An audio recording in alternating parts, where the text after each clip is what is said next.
آج کی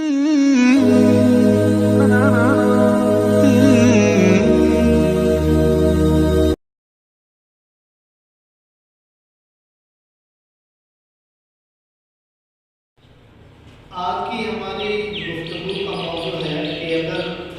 انسان کسی دوسرے میں برائی دیکھے تو اس کو روکنے کا بہترین طریقہ کیا ہے۔ مثلا ہم جہاں پڑھتے ہیں، جہاں زندگی گزارتے ہیں، گھر میں رہتے ہیں، تو اگر کسی طالب علم میں، ساتھ والے میں، رشتہ دار میں، ہمسائے میں کوئی برا عمل دیکھتے ہیں تو اس کو روکنے کا بہترین طریقہ کیا ہے، اس پر آج ہم نے گفتگو کرنی ہے۔ تو اگر ہم اس طریقے کو قرآن و سنت کی روشنی میں دیکھیں گے تو وہ ہمارے لیے سب سے بہتر بھی ہوگا اور وہ جاندار بھی ہوگا اور شاندار بھی ہوگا۔ حافظ ابن کثیر رحمۃ اللہ علیہ نے ابن ابی حاتم کی سند سے یہ بات نقل کی ہے کہ اہل شام میں ایک بڑا ہی روبدار قسم کا آدمی رہتا تھا۔ وہ وقتاً فوقتاً حضرت عمر فاروق رضی اللہ تعالیٰ عنہ کی خدمت میں حاضر ہوتا تھا۔ تو کچھ دنوں تک وہ حضرت عمر فاروق رضی اللہ تعالیٰ عنہ کے پاس حاضر نہ ہوا۔ حضرت عمر فاروق رضی اللہ تعالیٰ عنہ نے اس کے بارے میں پوچھا کہ وہ آدمی کہاں ہے، آج کل آتا نہیں ہے۔ تو لوگوں نے بتایا کہ امیر المؤمنین اس کا حال نہ پوچھیے، وہ تو شراب میں مست ہوا پڑا ہے، یعنی شراب اس کی گھٹی میں پڑ چکی ہے، ہر وقت وہ شراب کے اندر مدہوش رہتا ہے، آپ اس کا تذکرہ نہ کیجیے۔ حضرت عمر فاروق رضی اللہ تعالیٰ عنہ نے خط لکھنے والے کو بلوایا اور اسے خط لکھوایا، اپنا نام لکھوایا، پھر اس کے بعد سلام لکھا۔ سلام لکھنے کے بعد یہ بات لکھی کہ میں آپ کی طرف سے اللہ رب العزت کی حمد کرتا ہوں، اللہ رب العزت کی تعریف کرتا ہوں جس کے سوا کوئی بھی عبادت کے لائق نہیں ہے، اور وہ اللہ رب العزت کی ذات ہے جو گناہوں کو معاف کرنے والی ہے، توبہ کو قبول کرنے والی ہے، اور وہ ذات عذاب دینے والی بھی ہے، اور وہ ذات قدرت رکھنے والی بھی ہے، اس کے سوا کوئی عبادت کے لائق نہیں، وہی معبود برحق ہے، اور ہم سب نے اسی کی طرف ہی لوٹ کر جانا ہے۔ یہ خط لکھ کر روانہ کر دیا، اور جتنے بھی اس وقت لوگ بیٹھے تھے حاضرین مجلس سے کہا کہ آؤ مل کر اس آدمی کے لیے دعا مانگتے ہیں کہ اللہ رب العزت اس کے دل کو پھیر دے اور اس کے گناہوں کو معاف کر دے اور اس کی توبہ کو قبول فرمائے۔ حضرت عمر فاروق رضی اللہ تعالیٰ عنہ نے دعا کروائی، اور پھر جب خط اس شخص کے پاس پہنچا، اس نے خط کو پڑھا، دیکھا، بار بار پڑھتا رہا،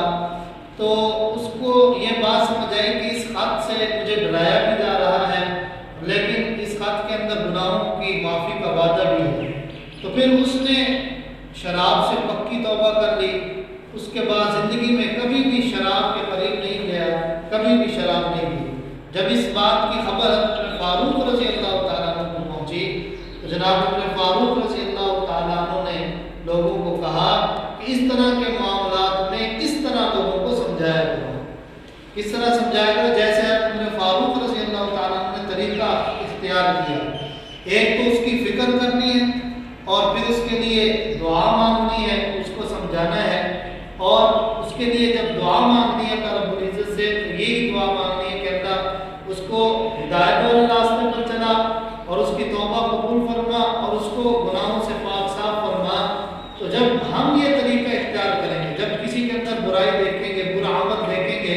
تو اس کو پہلے سمجھائیں گے، اس کے لیے دعا مانگیں گے اللہ رب العزت سے، تو پھر کیوں نہ ہماری دعا قبول نہ ہوگی، دعا بھی قبول ہوگی اور وہ آدمی بھی سمجھ جائے گا۔ تو یہ سمجھانے کا، کسی کو برائی سے روکنے کا سب سے بہترین طریقہ ہے۔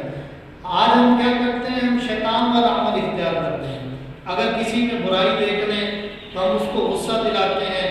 اور بسا اوقات ایسا ہوتا ہے کہ آدمی کو جب غصہ آتا ہے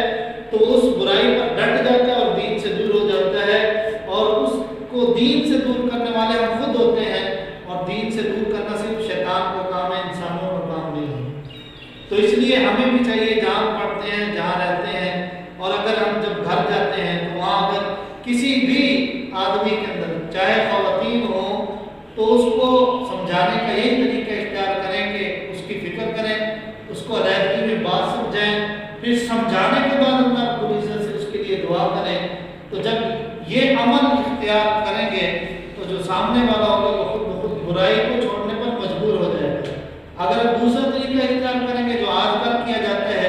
تو آدمی برائی بھی نہیں چھوڑے گا، اس پر ڈٹ جائے گا۔ تو اس لیے ہمیں چاہیے کہ جو طریقے قرآن و سنت کی روشنی میں ہمیں ملتے ہیں ہم ان کو فالو کریں، اس پر عمل پیدا ہو جائے اور اس کو اپنی زندگی میں بھی لاگو کریں اور دوسروں کی زندگیوں میں بھی اس کو لے کر جائیں، تاکہ ہمارے معاشرے میں امن آئے، سکون آئے، پیار اور محبت کی فضا بنے۔